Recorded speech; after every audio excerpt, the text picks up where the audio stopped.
2025년을 떠올려 보세요. 아침에 출근길 지하철에서 뉴스 앱을 켜고 환율이 또 1,400원대를 넘었다는 헤드라인을 보며 오늘도 힘든 하루가 되겠네 하고 속으로 중얼거리던 그 순간들. IMF 위기 이후 처음으로 그런 고환율을 겪으며 커피 한 잔 사 먹는 것도 부담스럽게 느껴지고 주유소에서 기름 넣을 때마다 지갑이 얇아지는 걸 실감하던 일상. 해외여행 계획은 물 건너가고 서학개미처럼 미국 주식에 투자했던 돈이 빠져나가는 걸 보며 밤잠 설치던 그 불안감. 마치 우리 경제가 끝없는 터널 속에 갇힌 것 같았죠. 트럼프 관세 리스크 때문에 정부가 수백조 원 규모의 투자 약속을 하면서 대기업들까지 끌어들이고 국민연금 자금을 환율 방어에 동원하던 모습이 아직도 생생해요. 그때 우리는 이게 정말 국민의 노후를 희생하는 건가? 하고 분노와 무력감을 느꼈을 거예요. 부동산 시장도 혼란 그 자체였어요. 고금리 때문에 대출이자가 치솟아 집 사는 게 꿈 같은 일이 됐고 인구 감소로 빈집이 늘어나는데 정부가 특례 대출을 계속 풀며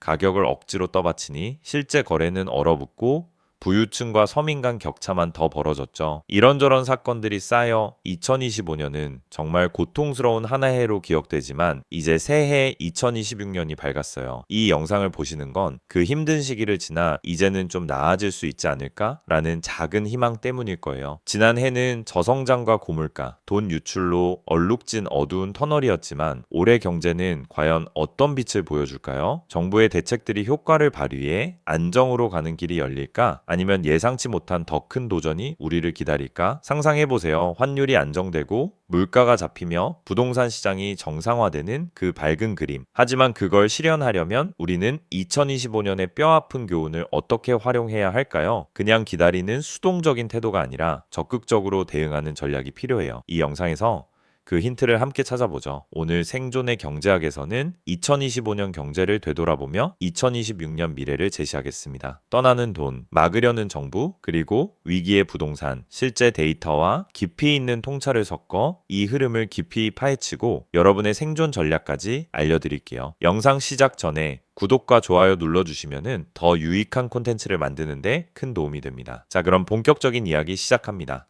2025년 경제를 되돌아보면 가장 먼저 떠오르는 건 바로 그 1,400원 시대의 개막이죠. 환율이 연말에 1,439원으로 마감된 그 순간 많은 분들이 이게 뉴노멀이구나 하고 느꼈을 겁니다. 실제로 연중 최고 1,480원까지 치솟았던 그 폭등은 IMF 외환 위기 이후 처음으로 우리를 다시금 긴장하게 만들었어요. 단순한 숫자 변동이 아니라 우리 일상에 직격탄을 날린 구조적 위기의 시작이었죠. 상상해보세요. 아침에 커피숍에서 라떼 한 잔 사려다 가격이 500원 올랐다는 걸 알게 되는 그 순간, 아니면 해외 직구로 사던 옷이나 전자제품이 갑자기 20% 비싸져서 포기해야 하는 현실. 이 모든 게 환율 때문에 벌어진 일이에요. 뉴스에서만 보던 저성장 고물가 자본 유출의 삼중고가 우리 생활을 어떻게 갉아먹었는지 이제부터 하나씩 풀어보겠습니다. 먼저 이 환율 폭등의 뿌리를 파헤쳐보죠. 한국 경제의 돈 흐름은 과거처럼 안정된 강이 아니라 이제 홍수처럼 넘쳐 흘러 미국으로 쏟아져 나가는 모양새가 됐습니다. 왜 그럴까요? 가장 큰 이유는 자발적 탈출이에요. 개인 투자자들, 이른바 서학개미들이 앞장섰죠. 한국의 성장률이 1%대로 추락한 반면 미국은 3%대의 탄탄한 성장을 보여주니 수익을 조차 돈을 빼는 게 당연한 선택이었어요. 실제로 2025년 한 해 동안 서학개미들의 해외 주식 투자액이 수조 원을 넘었고 이로 인해 국내 달러가 빠르게 고갈됐습니다. 기업들도 마찬가지예요. 삼성이나 현대 같은 대기업들이 미국에 공장을 짓고 투자하는데 수백억 달러를 쏟아부었죠. 왜냐하면 한국의 금리 메리트가 사라졌기 때문이에요. 미국의 고금리 환경에서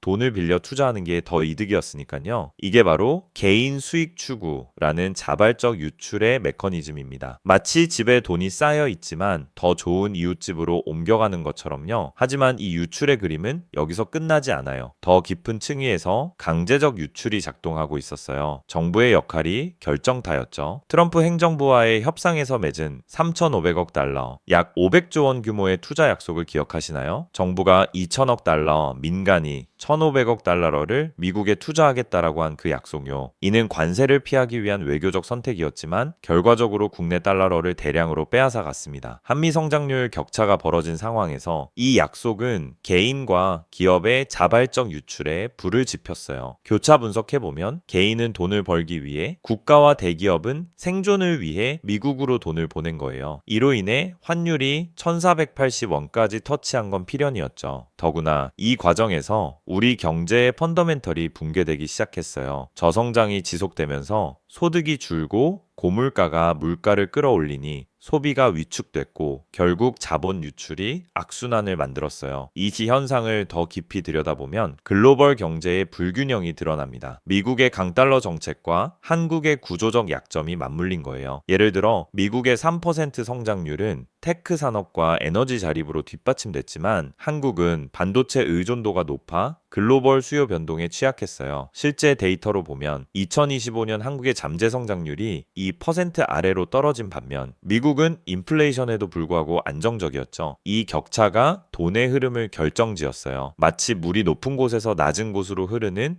자연 법칙처럼 수익률 높은 미국으로 자본이 몰린 거예요. 하지만 이게 우리에게 주는 교훈은 큽니다. 2025년의 이 충격은 단순한 위기가 아니라 뉴노멀의 신호예요. 2026년에도 이 유출이 계속될 가능성이 크니 우리는 돈의 흐름을 이해하고 대응해야 해요. 그런데 이 돈 유출을 막기 위해 정부가 어떤 카드를 꺼냈을까요? 바로 여기서부터 정부의 필사적 방어가 시작됩니다. 이 돈 유출의 충격을 막기 위해 정부가 내놓은 대책들을 보면 정말 필사적이었다라는 걸 알 수 있어요. 2025년 내내 환율이 치솟자 정부는 당근과 채찍을 섞어 대응했죠. 대표적인 게 RIA 계좌와 국민연금 동원이에요. 언뜻 보면 잘 막았네 싶지만 깊이 들여다보면 이 대책들의 이면이 보입니다. 단순한 땜질이 아니라 우리 미래를 담보로 한 위험한 선택이었다는 거예요. 이 부분을 하나씩 풀어보며 왜 2026년에도 불안이 사라지지 않을지 생각해보죠. 먼저 정부의 당근책인 RIA 계좌부터 이야기할게요. 해외 주식을 팔고 국내로 돌아오면 양도세를 면제해주는 이 제도 2025년 말에 도입되면서 서하개미들의 관심을 끌었어요. 실제로 일부 투자자들이 세금 안 내고 돈 빼서 국내로 오자 하고 움직였고 환율이 1480원에서 1430원대로 떨어지는 데 기여했죠. 표면적으로는 성공처럼 보이지만 이건 근본 문제를 해결한 게 아니에요. 한국 경제의 체력, 즉 잠재 성장률 자체가 미국보다 약하다는 사실을 바꾸지 못하니까요. 성장률 격차가 1% 대 3%로 벌어진 상황에서 세금 혜택만으로 자본의 대규모 흐름을 되돌리기는 어렵습니다. 마치 물이 새는 댐에 테이프를 붙이는 격이에요. 일시적으로 막을 수는 있지만 압력이 쌓이면 다시 터질 수밖에 없죠. 게다가 이 제도는 부유층 중심으로 혜택이 돌아가요. 해외 투자 여력이 있는 사람들만 세금을 아낄 수 있으니 서민들은 물가 상승의 피해를 고스란히 떠안게 됩니다. 2025년 데이터로 보면 RIA 도입 후 해외 주식 매도액이 증가했지만 전체 자본 유출 규모를 상쇄할 만큼은 아니었어요. 결과적으로 환율은 여전히 1,400원대에서 맴돌았죠. 이제 더 논란이 된 무리수인 국민연금 동원으로 넘어가 보죠. 환율 방어의 주역이었어요. 정부가 국민연금의 해외 투자 자산을 환해지, 즉 달러를 매도하는 방식으로 활용하면서 환율을 끌어내린 거예요. 실제로 1,480원 폭등 직후 이 조치로 50원 정도 하락시켰죠. 하지만 이건 국민의 노후 자금을 수익률 높은 해외 투자에서 빼서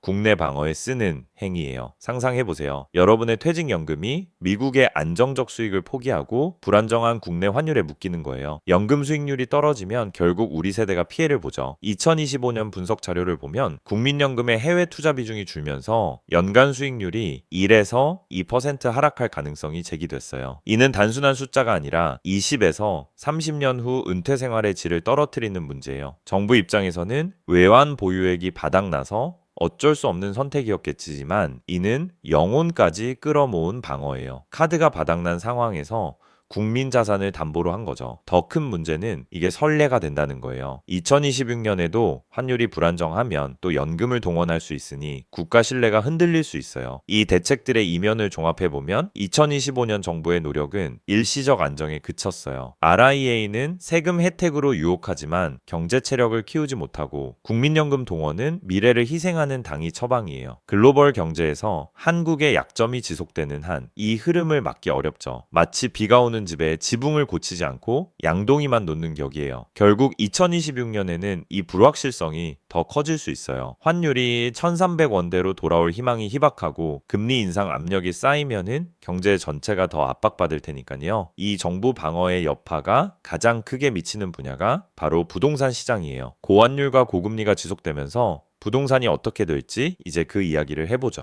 고환율과 고금리가 지속되는 이 상황에서 가장 큰 피해를 받는 분야가 바로 부동산 시장이에요. 2025년을 되돌아보면 이미 징후가 보였죠. 인구 고령화와 소득 감소로 집 사려는 사람들이 줄었고 환율 폭등으로 수입 자재 가격이 오르니 건설 비용이 치솟아 신규 공급마저 막혔어요. 실제로 2025년 주택 거래량이 전년 대비 20% 이상 떨어졌고 일부 지역에서는 빈집이 늘어나는 유령도시 현상이 나타났습니다. 하지만 정부는 집값 하락을 두려워하며 특례 대출을 계속 풀고 보유세 인상을 막아 가격을 떠받쳤죠. 결과적으로 시장은 거래 절벽 상태가 됐어요. 집 사고 파는 사람들이 없으니 가격은 인위적으로 유지됐지만 실수요자들은 대출 이자 부담에 손도 못 대는 상황이었어요. 이게 2025년 부동산의 현실이었죠. 이제 2026년으로 넘어가 보니 이 불안정함이 더 극대화될 가능성이 큽니다. 시장의 자연스러운 압력과 정부의 억지 부양이 충돌하면서 폭락대 관치 방어의 양극단이 벌어질 거예요. 이 흐름을 깊이 파헤쳐보죠. 먼저 시장 원리대로라면 부동산은 하락이 정상적이에요. 왜냐하면 고환율과 고금리의 조합이 수요를 완전히 말려버리기 때문이죠. 환율이 1,400원대에서 맴돌면 수입 인테리어 자재나 건설 장비 가격이 오르고 이는 결국 새 아파트 분양가를 끌어올려요. 하지만 소득이 저성장으로 정체된 상황에서 누가 그 비싼 집을 사겠어요? 게다가 인구 고령화가 가속화되면서 젊은 세대의 주택 수요가 줄고 있어요. 2025년 데이터로 보면 20대, 30대 주택 구매 비율이 10년 만에 최저로 떨어졌어요. 고금리도 문제예요. 대출 금리가 세서 5%대를 유지하면 월 상환액이 수백만 원 늘어나니 서민들은 집 사는 건 포기하자 모드로 들어갑니다. 상상해보세요. 결혼한 지 얼마 안 된 부부가 집값은 안정됐다는데 이자 때문에 못 산다 하고 한숨 쉬는 모습. 이게 시장의 중력이에요. 자연스럽게 가격이 떨어져야 균형이 맞는데 2026년에는 이 압력이 더 세질 거예요. 만약 환율 방어를 위해 금리를 더 올려야 한다면 부동산 수요는 바닥을 칠 수 있어요. 일부 전문가들은 서울 일부 지역 집값이 10에서 20% 하락할 가능성을 점치고 있죠. 하지만 정부는 이 하락을 용인하지 않을 거예요. 정치적 현실 때문에 인위적 부양을 계속할 테니까요. 2025년처럼 특례 대출을 확대하고 보유세를 동결하거나 세제 혜택을 더 주면서 가격을 떠받칠 가능성이 큽니다. 왜냐하면 집값 폭락은 소비 심리를 얼어붙게 하고 은행 대출 부실로 이어져 경제 전체를 흔들 수 있으니까요. 정부 입장에서는 집값 안정이 표심을 잡는 카드예요. 실제로 2025년 말에 풀린 특례 대출 규모가 수십조 원에 달했어요. 이로 인해 부유층은 저금리로 더 많은 자산을 사들였지만 서민들은 접근조차 어려웠죠. 초양극화예요. 고가 아파트는 가격이 유지되거나 오르는데 중저가 주택은 거래가 멈춰 죽은 시장이 돼요. 2026년에는 이 충돌이 더 극심해질 거예요. 시장이 내려가려는 힘과 정부가 끌어올리는 힘이 부딪히면서 거래 절벽이 심화되고 지역별 격차가 벌어질 수 있어요. 예를 들어 서울 강남처럼 투기 수요가 강한 곳은 정부 부양으로 버티지만 지방 중소도시는 빈집 증가로 슬럼화될 위험이 있어요. 이 부동산 위기의 본질을 깊이 들여다보면 한국 경제의 구조적 약점이 드러납니다. 고환율이 지속되면 외국인 투자도 줄고 국내 자본 유출이 가속화되면서 부동산 자산 가치가 상대적으로 떨어져요. 게다가 2026년 글로벌 불확실성, 예를 들어 미국의 경기 둔화나 트럼프 정책 변화가 더해지면은 부동산은 안전자산이 아니라 위험자산으로 전락할 수 있어요. 비유하자면 부동산 시장은 지금 지진지대예요. 환율금리 충격이 오면 무너질 수 있는데 정부가 콘크리트로 덧칠하며 버티는 중이죠. 하지만 이 덧칠이 너무 오래 가면 균열이 생겨 더 큰 붕괴를 초래할 수 있어요. 2025년 교훈은 명확해요. 부동산을 단순히 투자 대상으로 보는 게 아니라 경제 전체의 일부로 봐야 한다는 거예요. 2026년에는 이 위기가 피할 수 없는 현실이 될 테니 우리는 미리 대비해야 해요. 이 모든 흐름, 1400원 시대의 돈 유출, 정부의 필사적 방어, 그리고 부동산 시장의 충돌을 종합해보면 2026년 한국 경제는 여전히 불확실성의 안개 속에 갇혀 있을 거예요. 2025년은 저성장 고물가 자본 유출의 삼중고로 우리를 시험했지만 이는 단순한 위기가 아니라 구조적 변화의 신호였어요. 글로벌 경제에서 미국의 강세가 지속되고 한국의 약점이 고스란히 드러난 한 해였죠. 하지만 이 교훈을 제대로 활용하면 2026년은 기회가 될 수 있어요. 정부의 카드가 바닥난 상황에서 우리는 더 이상 국가에만 의지할 수 없어요. 각자 도생의 시대예요. 단순히 버티는 게 아니라 능동적으로 움직여야 합니다. 이제 구체적인 생존 전략을 하나씩 짚어보죠. 이 전략들은 2025년의 뼈아픈 경험을 바탕으로 한 거예요. 먼저 환율 전략부터요. 1300원대로 복귀는 기대하지 마세요. 구조적으로 달러가 강세를 유지할 가능성이 크기 때문에 달러 자산 보유는 선택이 아니라 필수예요. 상상해보세요. 2025년처럼 환율이 1400원대를 넘나들 때 여러분의 자산이 원화로만 묶여 있다면 물가 상승에 취약해지죠. 그래서 추천하는 건 달러 예금이나 해외 ETF 투자예요. 예를 들어 미국 국채나 S&P 500 지수 연동 상품을 조금씩 쌓아가세요. 2026년 트럼프 정책이 더 강화되면 환율 변동성이 커질 수 있으니 분산 투자가 핵심이에요. 실제로 2025년 서학개미 중 성공한 사람들은 달러 자산을 미리 늘린 분들이었어요. 이건 돈의 흐름을 따라가는 전략이에요. 돈이 미국으로 가는 거를 막을 수 없다면 그 흐름에 타는 거죠. 다음으로 금리 관리예요. 정부가 환율과 물가를 잡기 위해 금리를 올릴 트리거가 언제든 올 수 있어요. 2025년처럼 고금리가 지속되면 부채가 목을 조일 테니까요. 가장 중요한 건 부채 줄이기예요. 변동금리 대출이 많다면 고정금리로 전환하세요. 그리고 현금 유동성을 확보하는 게 우선이에요. 예를 들어 비상금으로 6개월 생활비를 마련하고 불필요한 소비를 줄이세요. 2026년 글로벌 경기 둔화가 오면 금리가 내려갈 수도 있지만 그 전까지는 방어 모드로 가야 해요. 이는 단순한 절약이 아니라 경제 충격에 대비한 방어벽 쌓기예요. 2025년 고금리로 고통받은 분들을 보면 부채 비율이 낮은 사람들이 상대적으로 안정적이었어요. 부동산 전략은 더 신중해야 해요. 정부의 부양책에 속아 섣불리 매수하지 마세요. 대신 보유세 강화나 대출 규제 변화 같은 정책 시그널을 끝까지 확인하세요. 2026년 시장 압력이 커지면 일부 지역 집값이 10에서 15% 하락할 수 있지만 정부가 억지로 떠받치면 양극화가 심해질 거예요. 그래서 추천은 관망이에요. 집이 필요하다면 중저가 지역의 실수요 주택을 노리세요. 투자 목적이라면 부동산 대신 안정자산으로 분산하세요. 비유하자면 부동산은 지금 폭풍우 속 배이에요. 파도가 치면 침몰할 수 있으니 안전한 대안을 모색하는 게 현명한 선택이에요. 2025년 거래 절벽을 겪은 후 성공한 사람들은 정책 변화를 예측한 분들이었어요. 마지막으로 국가 신뢰에 대한 이야기예요. 정부가 국민연금까지 동원한 건 쓸 카드가 없다는 신호예요.